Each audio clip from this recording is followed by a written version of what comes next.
Hello students, class 6th. Students, today I will explain new exercise 10.2 and 10.3. Firstly, I explain new exercise 10.2.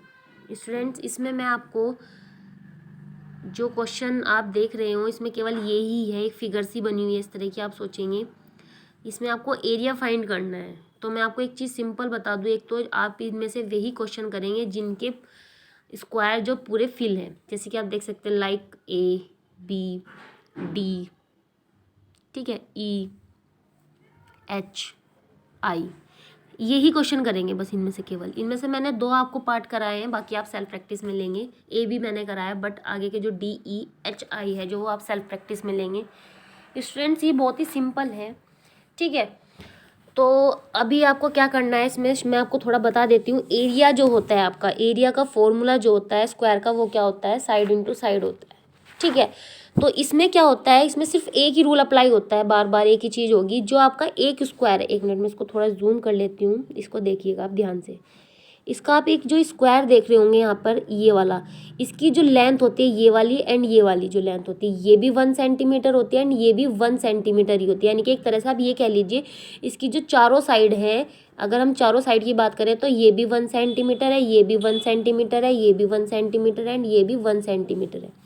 Okay, तो parameter of area of जो square होता है उसका formula क्या होता है आपका, साइड इनटू साइड होता है। तो जाहिर सी बात है, जब मैं 1 सेंटीमीटर की मल्टीप्लाई 1 सेंटीमीटर में करूँगी तो आंसर क्या आएगा मेरा स्टूडेंट्स, वो आएगा 1 स्क्वायर सेंटीमीटर। क्यों आया, क्योंकि सेंटीमीटर मेरे यहाँ पे 2 हैं। जब यूनिट के आप 2 मतलब कि मल्टीप्लाई करते हैं तो स्क्वायर बनता है। यानी कि आप एक तरह से ये समझ के चले कि आपकी जो यूनिट है इसकी स्क्वायर में लिखी जाएगी। जैसे कि मैंने आपको एक्सरसाइज जो है आपकी 10.1 उसमें एक्सप्लेन किया था कि ऐसे आपकी यूनिट लिखी जाएगी 3 तरीके से। आप कोई सी भी वे अपना अप्लाई कर सकते हैं यहाँ पर, ठीक है।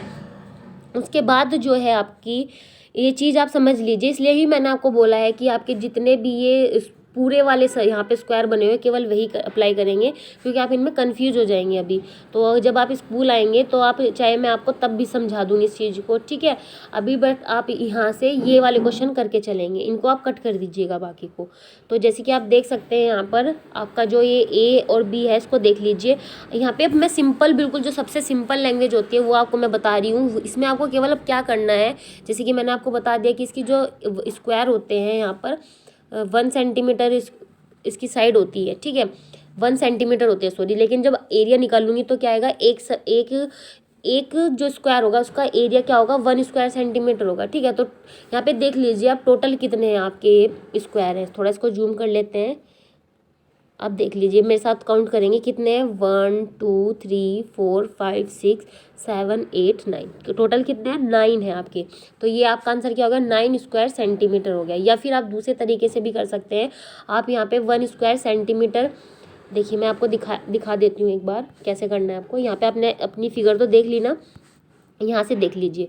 तो अब आपको क्या करना है, एक तो तरीका यही है कि जब एक जो स्क्वायर है आपका वो उसका एरिया जो है 1 स्क्वायर सेंटीमीटर है, तो 9 स्क्वायर है, तो 9 स्क्वायर का एरिया क्या हो जाएगा, सबके एरिया ऐड हो जाएंगे तो कितना हो जाएगा, टोटल एरिया क्या हो जाएगा, इस 9 स्क्वायर सेंटीमीटर हो जाएगा। या फिर सिंपल लैंग्वेज में आप ये भी लिख सकते हैं कि टोटल जो फील्ड है यहाँ पे स्क्वायर जो फुल स्क्वायर जो है आपके वो कितने 9 है, यहाँ पे लिख लीजिए। और जो 1 स्क्वायर जो 1 ईच स्क्वायर जो है उसका जो एरिया क्या है, एरिया है ईच ऑफ स्क्वायर साइड कितना है, उसका है 1 स्क्वायर सेंटीमीटर। तो यहाँ पे क्या हो जाएगी, 9 से मल्टीप्लाई हो गई, टोटल एरिया ऑफ स्क्वायर आ जाएगा 9 स्क्वायर सेंटीमीटर। इसी तरह से इसका बी पार्ट भी है, सेम एज इट इज़ है। टोटल यहाँ पे नंबर ऑफ फुल जितने भी स्क्वायर हैं उनकी काउंटिंग कर लेंगे, पहले यहाँ पे लिख लेंगे 5 और फिर लास्ट में उसी की वैसे ही मल्टीप्लाई कर देंगे, आंसर हो जाएगा आपका 5 स्क्वायर सेंटीमीटर, ठीक है। उसके बाद है आपकी एक्सरसाइज 10.3। अब इसको देख लीजिए, 10.3 में आपको क्या करना है, फर्स्ट क्वेश्चन देख लीजिए। स्टूडेंट्स, आपको याद हो मैंने आपको एक्सरसाइज जो 10.1 कराई थी उसमें मैंने आपको 2 फॉर्मूले एक्स्ट्रा लिखवाए थे, पैरामीटर ऑफ सर्कल का और उसका एरिया ऑफ सर्कल भी लिखवाया था। तो आप कंफ्यूज मत हो, उनका यूज़ नहीं है यहाँ पर कुछ इस चैप्टर में, बट फिर भी वो मैंने आपको एज ए लर्निंग के बेस पे लिख दिया था वहाँ पर। थोड़ा एक्सप्लेन करने के लिए, क्योंकि आपकी इस एक्सरसाइज में इंक्लूडेड नहीं है, बट कभी कभी क्या होता है जो जिन कोई ऐसी बुक होती है उनमें इस तरह के क्वेश्चन आ जाते हैं, ठीक है, बट आपकी जो बुक है ये इसमें उसका इंक्लूड नहीं किया है, ओके। लेकिन जब आप क्लास 7th में जाओगे तो वहाँ पर इनका यूज़ है, तो आप कंफ्यूज ना हो, ठीक है। तो जो 10.3 है उसका फर्स्ट क्वेश्चन देख लीजिए एक बार। फर्स्ट क्वेश्चन में क्या बोला है इसको ध्यान से देखिए। इसमें लिखा है find the area of the rectangle whose sides are, यानी कि आपको क्या फाइंड करना है यहाँ से, एरिया ऑफ रेक्टेंगल। तो जैसे कि मैंने आपको फॉर्मूला लिखवाया हुआ था एरिया ऑफ रेक्टेंगल का, क्या होता है, लेंथ इंटू ब्रेथ होता है, ठीक है। तो लेंथ आपको गिवन है, ब्रेथ भी गिवन है, बस क्या करना है, वैल्यू पुट करनी है एंड आंसर फाइंड करना है। तो देख लीजिए आप, जैसे कि यहाँ पे मैंने क्वेश्चन नंबर 1 का एक पार्ट ही कराया, बाकी पार्ट आप सेल्फ प्रैक्टिस में लेंगे।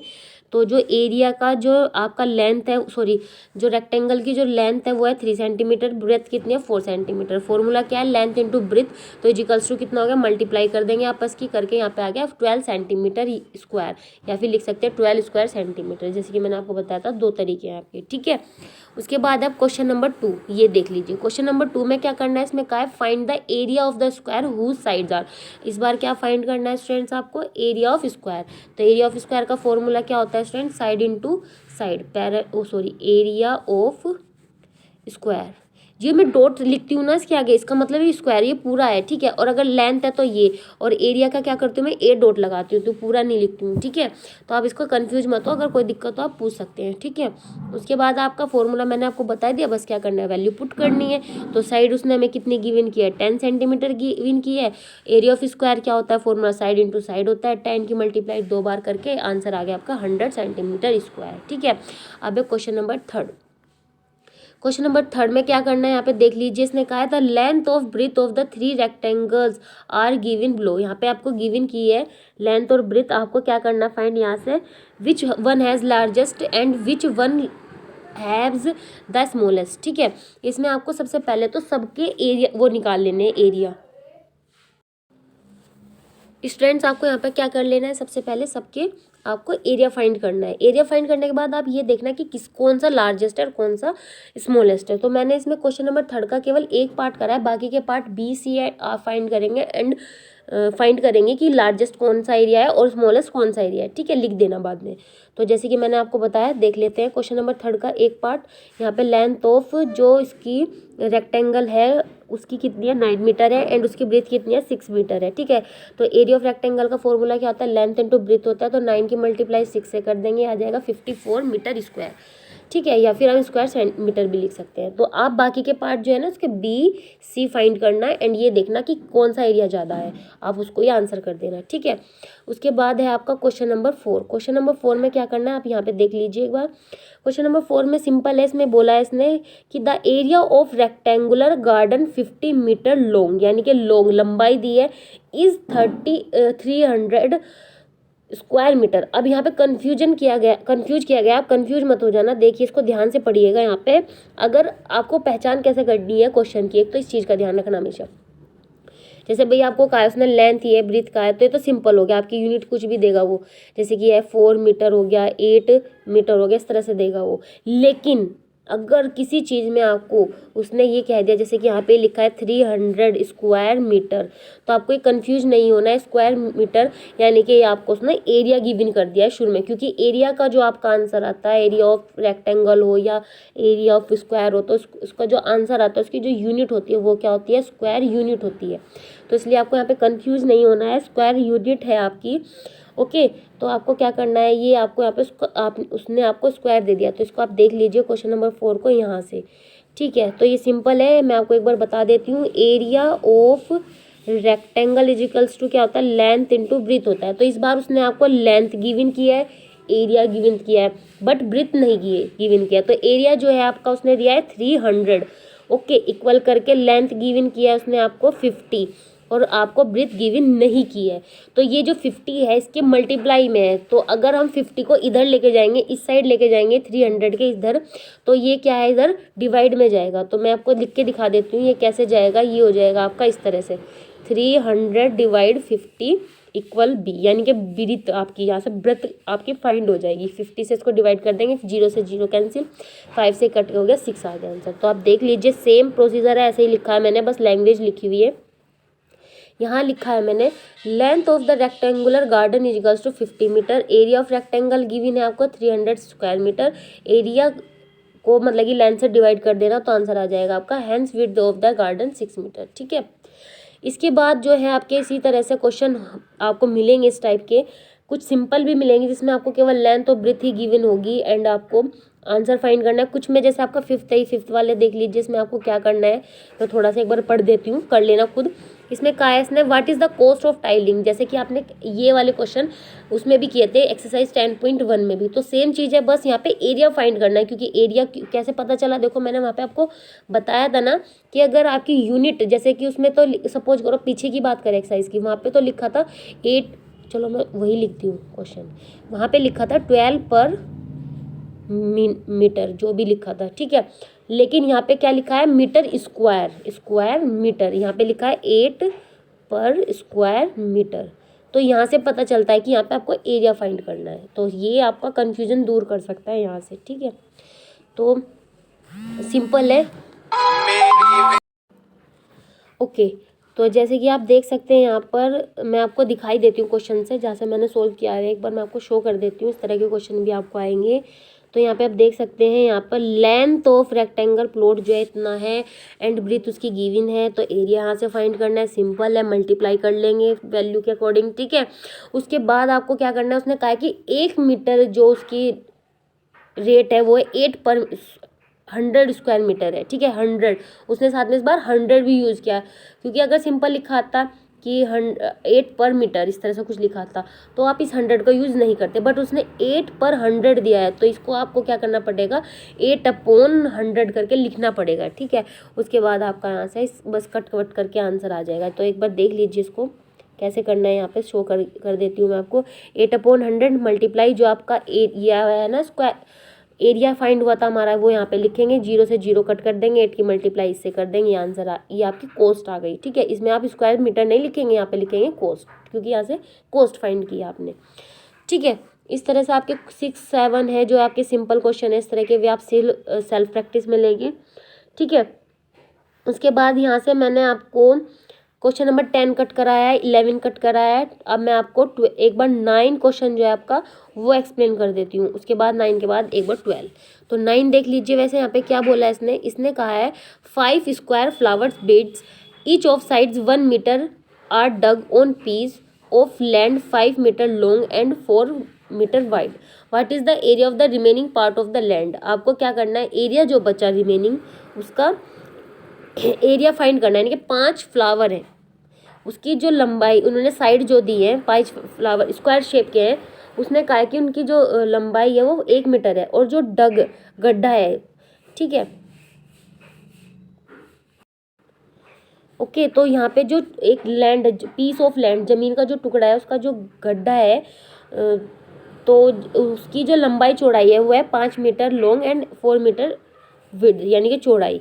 तो एरिया फाइंड करना है यहाँ से, तो इसको देख लीजिए आप यहाँ से क्वेश्चन नंबर 9 को क्या करना है, यहाँ पे क्या करना है देख लीजिए एक बार। Side of the square flower कितना 1 मीटर है, यानी कि उसकी एक फ्लावर की जो साइड है वो स्क्वायर शेप के हैं, उसकी जो एक साइड है वो 1 मीटर है, तो जाहिर सी बात है उसका एरिया क्या हो जाएगा 1 स्क्वायर सेंटीमीटर हो जाएगा, क्योंकि जैसे कि मैंने बताया था कि एक ये है तो ये भी एक। ठीक है, तो इस तरह से अगर मैं स्क्वायर फाइंड करूंगी तो इसकी आपस में मल्टीप्लाई करके 1 ही आएगा। ठीक है, तो बट इसकी यूनिट किस में लिखी जाएगी, स्क्वायर में लिखी जाएगी। ठीक है, उसके बाद है अगर 1 का इतना एरिया है तो जाहिर सी बात है 5 का कितना हो जाएगा, 5 से इसकी मल्टीप्लाई हो जाएगी। ठीक है, उसके बाद क्या हो जाएगा, now length of the land कितना है 5 मीटर है एंड ब्रीथ कितनी है 4 मीटर है। ओके, उसके बाद आपका एरिया क्या हो जाएगा इसका लैंड का, वो हो जाएगा 20 स्क्वायर मीटर मल्टीप्लाई करके, क्योंकि एरिया ऑफ लैंड क्या है, लेंथ इंटू ब्रीथ है, सिंपल है।